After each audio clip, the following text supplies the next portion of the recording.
அன்பிற்கினிய அல்லாஹ்வின் நல்லடியார்களே, ரமலான் மாதத்தினுடைய முதல் 10 நாட்கள் ரஹ்மத்தினுடைய 10 நாள். அதனால் அதிகமாக அல்லாஹ்விடத்தில் அல்லாஹும்ம ரஹம்னா பிரஹ்மத்திக யா அர்ஹமர் ராஹிமீன் அப்படின்னு ரஹ்மத்தை பற்றி அல்லாஹ்ட்ட அதிகமாக கேட்டுக்கொண்டே இருக்கிறோம். இந்த ரஹ்மத்து அப்படின்னா அருட்கொடை அப்படின்னு நமக்கு ஒன்று சொல்லுவாங்க. இந்த ரமலானுடைய 10 நாள்ல தான் இந்த ரஹ்மத்தை கேட்கிறோமானா, இந்த ரஹ்மத்து என்பது நுபுவத்தோடு சம்பந்தப்பட்டிருக்கிறது. நபிகள் நாயகம் ஸல்லல்லாஹு அலைஹி வஸல்லம் அவர்களை அல்லாஹ் நபியாக அனுப்பிட்டு அல்லாஹ் வமா அர்சல்நாக்க இல்லா ரஹ்மத்தல் லில் ஆலமீன்ங்கறான். நான் அவரை நபியா மட்டும் அனுப்பல, இந்த உலகத்துக்கே அவங்கள ரஹ்மத்தா அனுப்பி இருக்கிறேங்கிறான். அப்ப நபியோடு சம்பந்தப்பட்டது, நுபுவத்தோடு சம்பந்தப்பட்டது இந்த ரஹ்மத், அருட்கொடை, அல்லாஹ்வின் அருட்கொடை. இது ரமலானின் முதல் 10 சம்பந்தப்பட்டது, அல்லாஹ்வின் அருட்கொடை மட்டுமல்ல. காபத்துல்லாஹ்ல ஒரு நாளைக்கு 120 ரஹ்மத் அல்லாஹ் இறக்குறானாமா. அதிலே அங்கே தவாஃப் செய்பவர்களுக்கு 60 ரஹ்மத், அங்கே தொழுபவர்களுக்கு 40 ரஹ்மத், காபாவை பார்த்துட்டே இருந்தா 19 ரஹ்மத், மீதி ஒரு ரஹ்மத்து தான் முழு உலகத்தில் இருக்கிற பள்ளிவாசல்களில் மெஹராபுக்கு வருதாமா. மெஹராபுல குர்ஆன் ஓதப்படுற காரணத்தினாலே தொழுகையில அந்த ஒரு ரஹ்மத்து வந்து இது உலகெங்கிலும் இருக்கிற எல்லா இடத்துக்கும் இந்த அல்லாஹ்வினுடைய பேரருள் போகுதாமா. அப்ப காபாவோடு சம்பந்தப்பட்டது இந்த ரஹ்மத் மட்டுமல்ல. ஒரு நாளைக்கு நாம அல்ஹம்து சூராவை தொழுகையில 17 ரக்காத்துலயும் நாம அல்ஹம்து சூரா ஓதுறோம், கேட்கிறோம். அல்ஹம்து சூராவில வரக்கூடிய 2 வார்த்தைகள் 4 தடவை வரும். பிஸ்மில்லாஹிர் ரஹ்மானிர் ரஹீம். இந்த ரஹ்மான் என்பதும் ரஹ்மத்தோடு சம்பந்தப்பட்டது, இந்த ரஹீம் என்பதும் ரஹ்மத்தோடு சம்பந்தப்பட்டது. அடுத்து அல்ஹம்துலில்லாஹி ரப்பில் ஆலமீன் அர் ரஹ்மானிர் ரஹீம் 2வது வரும். இதுல வர்ற ரஹ்மானும் ரஹீமும் ரஹ்மத்தோடு சம்பந்தப்பட்டது. இந்த ரஹ்மத் என்பது அல்ஹம்து சூராவோடு சம்பந்தப்பட்டது. இது நபியோடு, காபாவோடு, குர்ஆனோடு, ரமலானோடு, ரமலானின் முதல் 10 என்றெல்லாம் இருக்கிற இந்த செய்திகள் ஒரு புறம். நம்மளோடு இந்த ரஹ்மத் எப்படி இருக்கு, அருட்கொடை, நமக்கும் இந்த அருட்கொடைக்கும் என்ன சம்பந்தம், இதை நாம விளங்கணும். வாழ்க்கையில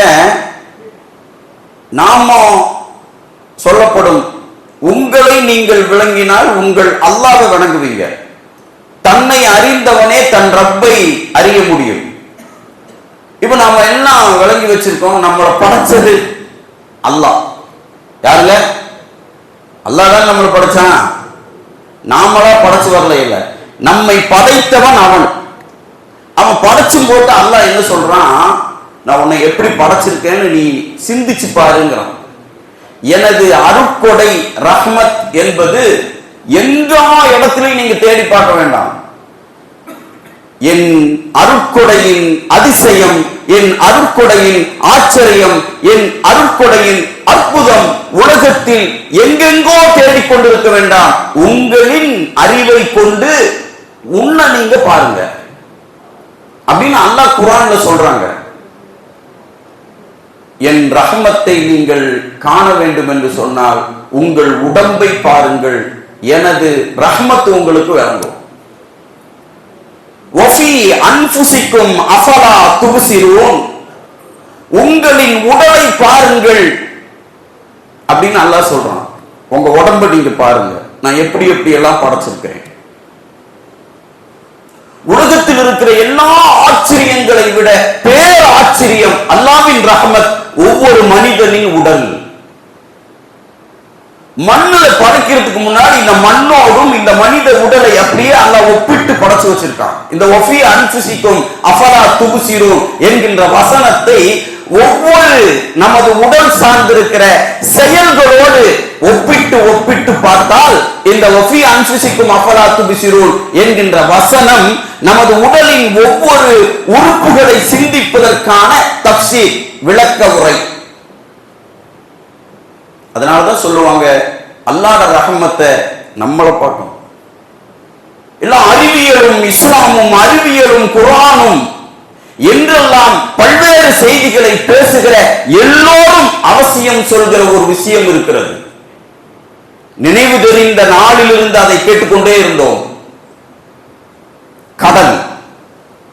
கடலில் ஒரு இடத்தில் உப்பு தண்ணி வரும், இன்னொரு இடத்தில் இனிப்பு தண்ணீர் வரும். இரண்டுக்கு இடையிலும் எந்த தடுப்பும் இல்லை என்பது மாரிஸ் புகை ஆய்வில் கண்டுபிடித்து இஸ்லாத்துக்கு வந்தார். இவர் கடல் ஆராய்ச்சியாளர். ஆனால் அவர் எதை வச்சு இதை கண்டுபிடிச்சு ஆச்சரியத்திற்கு வந்தார் என்றால், வேறு எந்த வேதத்திலும் அறிவியல் புத்தகத்திலும் இல்லாத ஒன்று குர்ஆனில் இருக்கிறது. மர்ஜல் பஹ்ரைன் யல்தகியான் பைனஹுமா பர்ஸகுன் லா யப்கியான். இந்த வசனம் பிரபல்யமான வசனம். ரெண்டு, அந்த கடலில மர்ஜல் பஹ்ரைன் யல்தகியான், இரண்டு கடல்கள். பஹ்ருனா கடல், பஹ்ரைனி இரண்டு கடல்கள். இங்க இனிப்பு, இங்க உப்பு கக்கிது. இடையில எந்த தடுப்புமே இல்ல. தண்ணிக்கு இடையில ஒண்ணுமே இல்லை. இது அங்க போகல, அது இங்க வரல. இது என்ன ஆச்சரியம்! ஒரு டவராவில் தண்ணியை ஊத்தி வச்சுட்டு வலது பக்கம் கையை வச்சு எடுத்தா இனிக்குது, இடது பக்கம் எடுத்தா அது உப்பு கக்கிது. இடையில எந்த தடுப்புமே இல்லாம இருந்ததுன்னா இது எப்படி ஆச்சரியம் ஏற்படும்? இதே நிலையை அல்லாஹ் கடல்ல வச்சிருக்கான். பஹ்ரைனி, அந்த இரண்டு கடல்கள். இவரை இத வச்சுட்டு மனித உடலின் ஆச்சரியத்தை அல்லாஹ் நமக்குள்ள வச்ச ரஹமத்தை சொல்றாங்க. கடல், மண் என்பது முக்காவாசி நிலப்பரப்பு, முக்காவாசி நீர்ப்பரப்பு. கால்வாசி தான் மண்ணு, முக்காவாசி நீர், கால்வாசி நிலம். இது மனித, இந்த மண்ணு மாதிரியே மனுஷ உடம்பு. முக்காவாசி மனித உடலுக்குள் நீர் நிலைகளை கொண்டுதான். எங்க குத்தினாலும் நீர் வரும். காவாசி தோல் மட்டும்தான் காய்ந்திருக்கும் நிலப்பரப்பை போல. அல்லாஹ் இந்த நிலையை மனித உடலோடு அல்லாஹ் அவர் ஒப்பிட்டா ஏற்படுத்தி வச்சிருக்கான். சொல்றான், ஒஃபி அன்ஃபுசிக்கும் அஃபலா துப்சிரூன், நீ உன் உடம்பை சிந்திச்சு பார், தெரியும் என்ற ரஹ்மத். காவாசி நிலப்பரப்பை போல் கால்வாசி தோல் பகுதிகள், முக்காவாசி நீர்ப்பரப்பை போல் முக்காவாசி உடம்புக்குள்ள எங்க பார்த்தாலும் நீர்நிலை. அது ரத்தமாக, சீலாக, திரவமாக, சுரப்பியாக, எல்லாமே. கண்ணு, காது, மூக்கு, உள் உறுப்புகள் அனைத்தும் இயங்குவது நீர் சுரப்பிகளை கொண்டு அல்லாஹ் ஏற்படுத்தி வச்சான். இது மட்டுமல்ல, மர்ஜல் பஹ்ரைன் யல்தகியான், அந்த கடல்ல மட்டும்தான் பக்கத்து பக்கத்தில் இருக்கிற அந்த தண்ணிக்கு வேறு வேறு சுவை என்பது இல்லை. மனித உடலிலும் அப்படிப்பட்ட தன்மையை நான் ஏற்படுத்தி வைத்திருக்கிறேன்.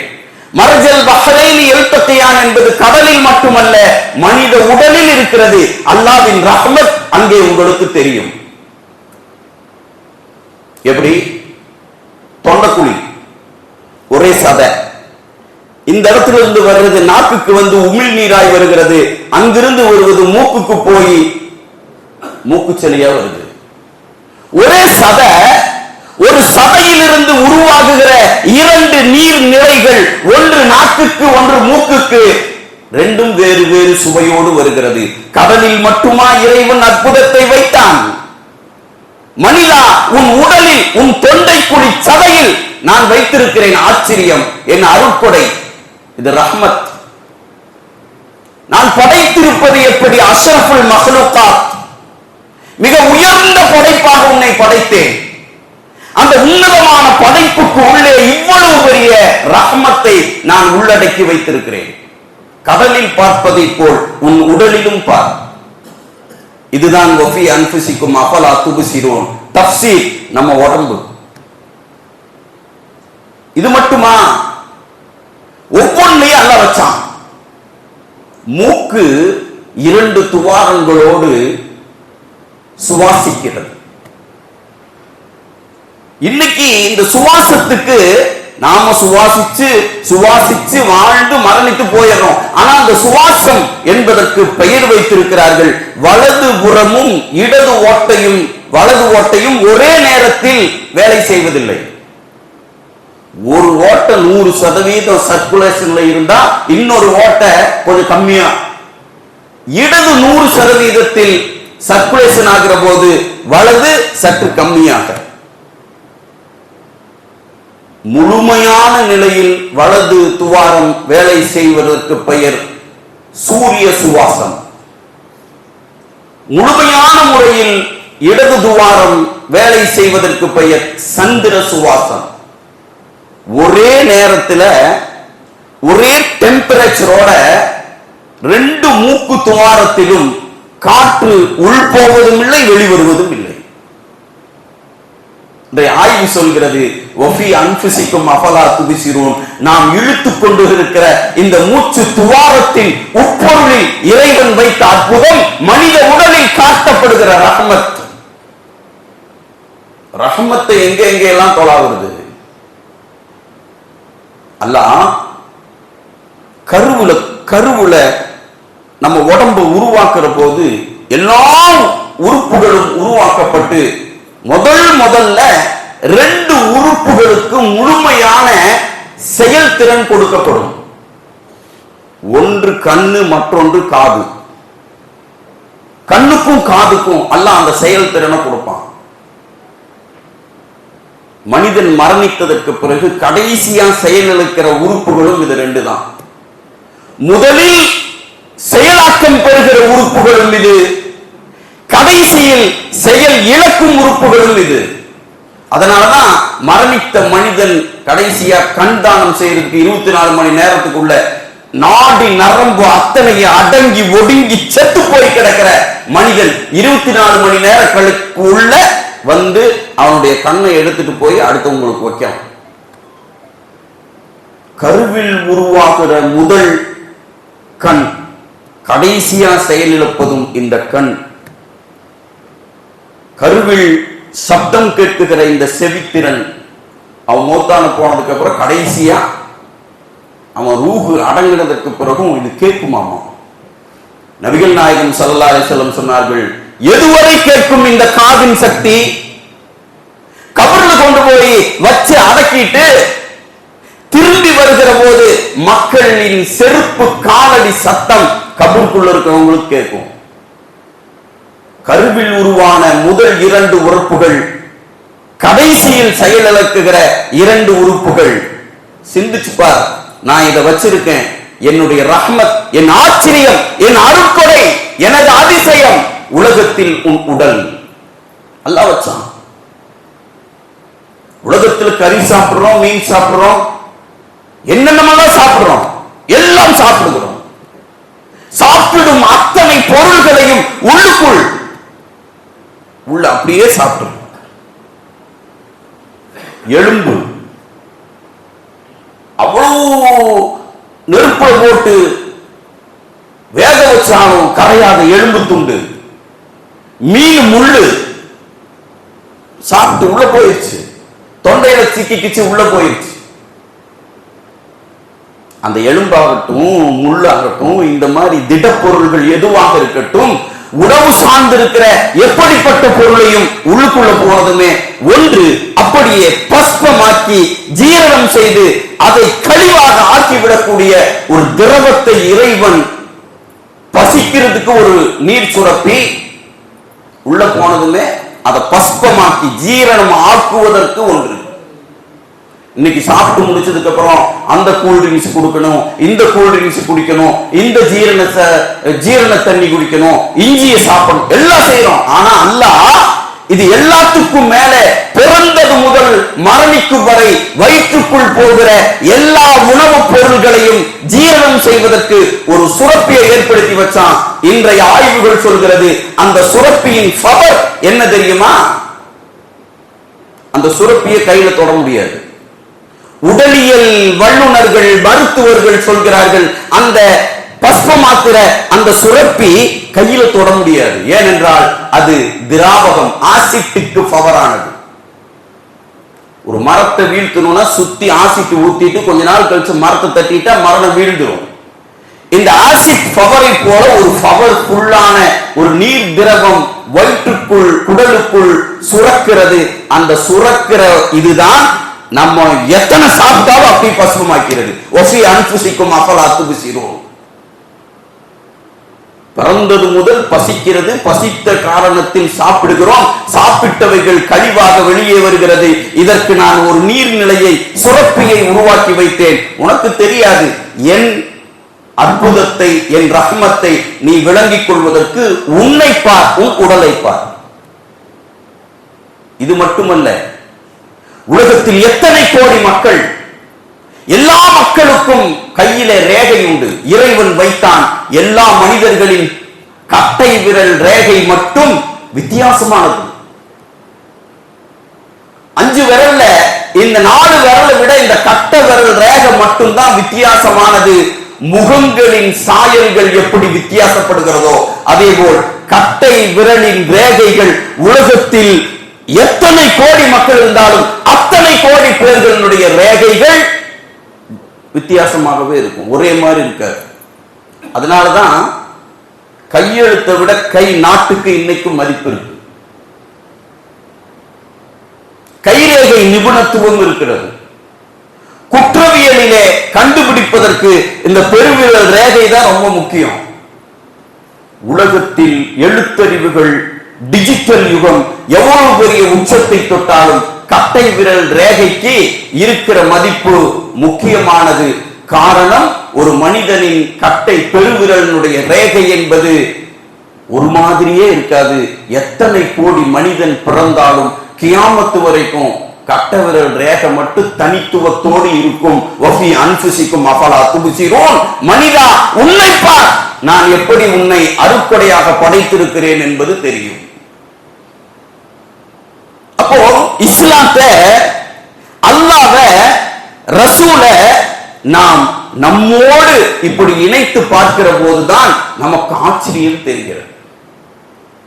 இன்றைய மருத்துவர்கள் சொல்கிறார்கள், உள் உறுப்புகள் எப்படிப்பட்ட சக்தியோடு இறைவன் ஏற்படுத்தி வைத்திருக்கிறான். உள்ளுறுப்பு நுரையீரல எடுத்து விரிச்சா இந்த டென்னிஸ் விளையாடுகிற அந்த வளைய கட்டுற அளவுக்கு அது விரிஞ்சிருமா? ஆனா அது ரொம்ப சின்னதா நமக்கு தெரியும். மனிதனின் சுவாசத்தில் மிக முக்கியமானதாக இருக்கிற அந்த நுரையீரலை விரிக்க முடியுமா இந்த அளவுக்கு? எல்லாத்தை விட ஆச்சரியமா சொல்றாங்க, ஒரு மனுஷன் பிறந்ததுல இருந்து மௌத்தாகிற வரைக்கும் அந்த மனுஷனுடைய இயக்கிட்டு இருக்கிற உறுப்புகளில் ஹிருதயம் ரொம்ப முக்கியமானதான். இது 24 மணி நேரமும் அவனுக்கு இயங்கிட்டே இருக்கு. லட்சத்துக்கும் மேற்பட்ட முறை அது அவனை அடித்துக்கொண்டு, அந்த இயக்கம். வண்டியை ஸ்டார்ட் பண்ணிட்டு ஒரு 2 வீலர், ஒரு காரு ஸ்டார்ட் பண்ணதுமே அது இன்ஜின் ஸ்டார்ட் ஆயிடும். அது ஆஃப் பண்ணாம அது ஓடிட்டே இருக்கும்.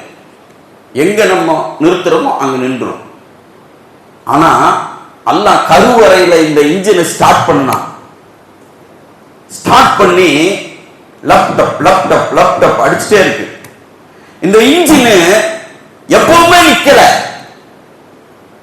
தூங்கும் போது நிக்கல, ஓடும் போது நிக்கல, பேசும்போது நிக்கல, நினைவிழந்த போது நிக்கல, எப்பவுமே நிக்கல. இந்த இன்ஜின் ஓடிட்டே இருக்கு. இந்த மனுஷன் அது ஓடுறது இவனுக்கு தெரியவே தெரியாது, ஓடிட்டே இருக்கு. கருவுல குழந்தை ஒரு குறிப்பிட்ட மாசம் வந்ததுமே அந்த தாய் கை வச்சு பார்க்கும், துடிப்பு இருக்கா. நம்மலாம் இருக்கும்போது நம்ம அம்மாவும் இப்படி வச்சு பார்க்க, துடிப்பு இருக்கு. இன்ஜின் ஓட ஆரம்பிச்சிருச்சா, அது ஓட ஆரம்பிக்கும். அது ஓட ஆரம்பிச்சு மூச்சு நிக்கிற வரைக்கும் இந்த இன்ஜின் ஹிருதயம் ஓடிக்கொண்டே இருக்கிறது. நாளைக்கு 1,00,000 1,50,000 ஒரு குறிப்பிட்ட ஒரு விஷயத்தை சொல்றாங்க. ஒரு நிமிடத்திற்கு 70 முதல் 80 தடவை வரை அந்த இதயம் இன்ஜின் துடிச்சிட்டே இருக்காமா. அப்படின்னா ஒரு 24 மணி நேரத்துல எவ்வளவு தூரம் அடிச்சுட்டே இருக்கும். ஹிருதயத்தின் ஓட்டம் மனிதன் மறந்து விட்டான். ஆனால் அந்த ஹிருதயத்தை அல்லாஹ் இயக்கிட்டே இருக்கான். அதை நிக்க வைக்காம அப்படி பார்த்துட்டே இருக்கான். எந்த அளவுக்கு தெரியுமா ஹிருதயத்தின் ஓட்டம்? இந்த ஓப்பன் ஹார்ட் சர்ஜரி அப்படின்னு இதயத்தை வெளியே எடுத்து வச்சு அதுக்கு ஒரு சிகிச்சை செய்வாங்க. இந்த இதயத்தை ஆபரேஷன் பண்ற டாக்டருங்க அதுக்கு ஒரு கரெக்டா ஒரு பைபாஸ் ஒரு இதெல்லாம் கொடுத்து வைப்போம். அது தூக்கி அப்படி வைக்கும் போது வெளியே வச்சாலும் அது துடிச்சுட்டே இருக்கும். நம்ம இருதயத்தை தூக்கி அப்படியே வெளியே வச்சுட்டு அதை கொஞ்சம் தள்ளி வச்சு உள்ளுக்குள்ள அவர்கள் அதற்கான ஏற்பாடுகளை செய்துகிற போது நெஞ்சிலிருந்து எடுத்து வெளியே வச்சாலும் துடிக்காம நிற்கிற இன்ஜின் இதை உள்ளுக்குள்ள அல்லாஹ் வச்சான். வஃபி அன்ஃபுசிக்கும் அஃபலா துப்சிரூன். மிக முக்கியமான ஒரு உறுப்பு அது. இன்னொரு உறுப்பு 2 கிட்னி, சிறுநீரகம். சொல்றாங்க இந்த 2 கிட்னி இருக்க கடலில் இருக்கிற உப்புத்தன்மையை போல் கிட்னிக்குள்ளேயும் உப்புத்தன்மையாமா. அது நமக்கு என்ன பண்ணும்னா நாம குடிக்கிற நீர், ஆகாரங்கள், உணவுகள் இது எல்லாத்தையும் அப்படியே சுத்திகரிச்சு 2 கிட்னியும் சுத்திகரிச்சு நம்ம உடம்புல ஆரோக்கியமானது கொடுத்துட்டு கழிவை தள்ளுற ஒரு சுத்திகரிப்பு ஃபேக்டரி வகுத்துக்குள்ள அல்லாஹ் வச்சிருக்கான். பெரிய ஆச்சரியம் சொல்கிறார்கள். கிட்னிக்கு உள்ளே 2 கிட்னிகளிலும் சின்ன சின்ன ஸ்மால் சிறிய நுண்ணருவிகள் அப்படி இருந்துட்டு 2 கிட்னியும் சேர்த்து 1,00,000 சின்ன நுண்ணருவிகளை கொண்டு இந்த வேலையை அங்க செய்துட்டு இருக்காங்க. நாம நினைச்சிட்டு இருக்கோம் உடம்புக்குள்ள நிகழ்வுகிற எந்த ஒன்றுமே நாம நினைக்கல. ஹிருதயத்தின் ஓட்டம் ரத்தத்தை சுத்தம் செய்கிறது. சிறுநீரகத்தின் செயல்பாடுகள் நாம் உண்ணுகிற பருகுகிற எல்லா விஷயத்தையும் நமக்கு சுத்தமாக ஆக்கி தருகிறது. நுரையீரல் பெரும்பாலான சுவாசத்தின் காற்றின் விஷத்தன்மையை கெட்டவைகளை அகற்றி நல்லதை உள்ள கொண்டு போவதற்கு ஏற்பாடு செய்கிறது. இப்படி அல்லாஹ் உள் உறுப்புகள் அனைத்திலும் ஒரு மிகப்பெரிய ரஹமத்தை அருட்கொடையை இறைவன் ஏற்படுத்தி வைத்திருக்கிறான். இதற்கு அளவு உண்டா? அளவில்லாத அல்லாஹ் நிகரில்லாத அருட்கொடை நம்ம உடம்புதான். உலகத்தின் அறிவுகளை கொண்டு மனிதன் எல்லாவற்றையும் கைவகப்படுத்தி தனது சாமர்த்தியத்தை ஆற்றலை நிரூபித்து விட முடியும் என்று கருதுகிற மனிதனின் வாழ்வுக்கு மூல ஆதாரமாக இருக்கிற இரத்தத்தை, செயற்கை இரத்தத்தை மனிதனால் இன்று வரை கண்டுபிடிக்கவே முடியவில்லை, இறுதி வரை கண்டுபிடிக்கவே முடியாது. மனிதனை இயக்குகிற இந்த இரத்தம் அல்லாஹ்வுடைய அருட்கொடை. அப்ப நாம எங்க தேடணும்? அளவில்லாத அல்லாஹ்வுடைய நிகரில்லாத ரஹமத்தை எங்க தேடணும்? நாம தேட வேண்டிய இடம் எந்த இடம் என்றால் நமது உடம்பை பார்க்கணும். அதைத்தான் அல்லாஹ் சொல்றான், ஃபத்குரூனி, என்ன நீ நினை. என்ன முடிய இத்தனையும் செஞ்சுட்டு அல்லாஹ் ஒரு வார்த்தைகளை சொல்றான், ஃபத்குரூனி, என்ன நீ நினைச்சு பார், உன்னை நான் எப்படி படைச்சிருக்கேன். அப்படி நினைச்சு பார்த்தா அதுக்கு இருக்கும் ஒன்ன நான் நினைப்பேன். வஸ்குரூனி, இதையெல்லாம் நினைச்சு எனக்கு நீ நன்றி செலுத்து. நன்றி மறந்து வாழாத. இது எல்லாம் ஏன் கைவசம், என்னால உருவானது.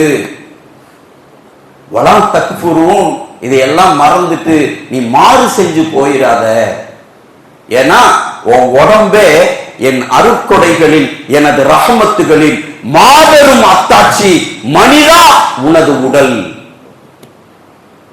அல்லாஹ் எவ்வளவு, அதான் ஒஃபி அன்ஃபுசிக்கும் அஃபலா துப்சிரூன். எவ்வளவு பெரிய ஆச்சரியமான ஆனந்தத்தை அல்லாஹ் உள்ளடக்கி வைத்திருக்கிறான். இப்படிப்பட்ட நிலையில்தான் அல்லாஹ்விடத்தில் தொடர்ந்து நாம் கேட்டுக்கொண்டே இருக்கிறோம். யா அல்லாஹ், எங்களுக்கு நீ ரஹ்மத்து, கிருபையாளனுக்கெல்லாம் கிருபையாளனே, ரஹ்மத்து செய்பவர்களிலெல்லாம் மிகப்பெரிய ரஹ்மத்து செய்பவன் நீதான், எங்களுக்கு இன்னும் நீ ரஹ்மத்தை கொடு, கிருபை புரி அப்படின்னு அல்லாஹ்ட்ட கேட்கிறோம். நாம் இறைவன் நமக்கு தந்தவைகளை நாம் நினைப்போம். அதே மாதிரி தந்த இறைவனுடைய அற்புதத்தில் பெரிய நேமத்தே மனுஷனுடைய உடல் ஆரோக்கியம்தான். அல்லாஹ் அப்படிப்பட்டவைகளை தந்திருக்கிறான். விளங்கி வாழ்ந்து இறைவனுக்கு நன்றி செலுத்தி நலம் பெறுகிற உயர்ந்த தௌஃபீக் அல்லாஹ் தந்து நல்லருள் புரிவானாக. வாஹிர் தஅவானா அல்ஹம்துலில்லாஹி ரப்பில் ஆலமீன். அஸ்ஸலாமு அலைக்கும் வரஹ்மத்துல்லாஹி தஆலா வபரகாத்துஹு. இன்றைய ஒரு விஷயம், மனிதர்கள் ஏதாகிலும் ஒரு கவலையில, ஏதாகிலும் ஒரு மனக்குழப்பத்தில், ஏதோ ஒரு பிரச்சனையில மனுஷன் இருந்துட்டே இருப்பான்.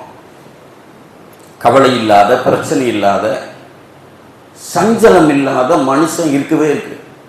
எல்லா மனுஷனுக்கும் ஏதோ ஒன்று இருக்கும்.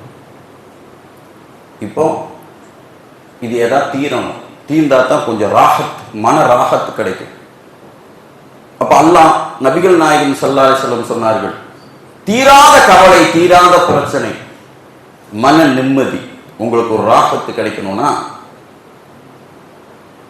நீங்க அல்லாஹ்வை புகழ்ந்து இந்த திக்ரை நீங்க சொல்லுங்க, தொடர்ந்து சொல்லிட்டே வாங்க. உங்களுடைய, உங்க குடும்பத்துடைய எல்லா வகையான பிரச்சனைகளையும் கவலைகள் தீர்ந்து அல்லாஹ் உங்களுக்கு ராகத்து தருவான் அப்படின்னு சொல்லிட்டு ஒரு சின்ன விஷயத்தை சொல்லித்தேன் நான். மனப்பாடம் பண்றதுக்கு ரொம்ப ஈஸி, நினைவில் வைத்துக் கொள்வதற்கும் ரொம்ப லேசானது. அல்லாஹ் அல்லாஹ் ரப்பி, அவ்வளவுதான். அல்லாஹ் அல்லாஹ் ரப்பி, இதெல்லாம் நமக்கு தெரிஞ்சது. லாஸ்டா லா ஷரீக லஹ், அல்லாஹ் அல்லாஹ் ரப்பி லா ஷரீக லஹ். சொல்லுங்க, அல்லாஹ். இந்த ரமலான்ல இத முன் வச்சு வீட்டுல, கடையில, தொழுகையில இந்த திக்ரு, உங்களுக்கு நம்மளுக்கு என்ன பிரச்சனை இருக்கோ அல்லாஹ் இது நீ தான் தீர்த்து வைக்கணும். இப்போ பிள்ளை கல்யாணம் பண்ணி கொடுக்கணும், மாப்பிள்ளையே வரல, இந்த நாட்டத்தை வச்சு ஓத ஆரம்பிச்சிரு. கல்யாணம் பண்ணி கொடுத்து குழந்தை பெறல, இந்த நாட்டத்தை வச்சு அல்லாட்ட சொல்றது.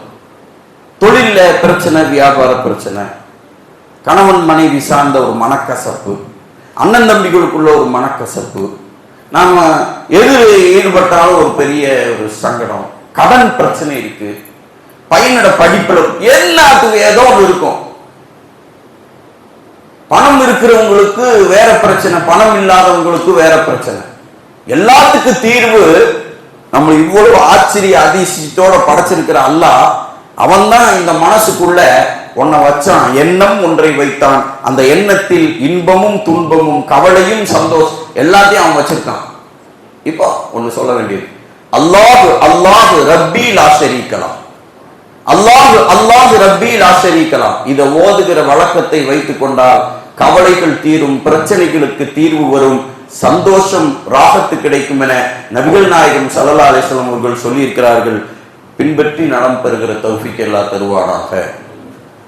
பிஸ்மில்லாஹிர் ரஹ்மானிர் ரஹீம். லக்கல் ஹம்து லக்கல் ஷுக்ரு யா ரப்பி யா அல்லாஹ். அல்லாஹும்ம ஸல்லி அலா ஸய்யிதினா முஹம்மதின் வ அலா ஆலி ஸய்யிதினா முஹம்மதின் வ பாரிக் வ ஸல்லிம் அலைஹிம். அல்லாஹும்ம ரஹம்னா பி ரஹ்மதிக யா அர்ஹமர் ராஹிமீன். ربنا آتنا في الدنيا حسنة وفي الآخرة حسنة وقنا عذاب النار وأدخلنا الجنة مع الأبرار يا عزيز يا غفار يا رب العالمين. صلى الله تعالى وسلم على خير خلقه سيدنا محمد وعلى آله وصحبه أجمعين والحمد لله رب العالمين. صلى الله على محمد صلى الله عليه وسلم. صلى الله على محمد صلى الله عليه وسلم. صلى الله على محمد يا ربي صل عليه وسلم. السلام عليكم.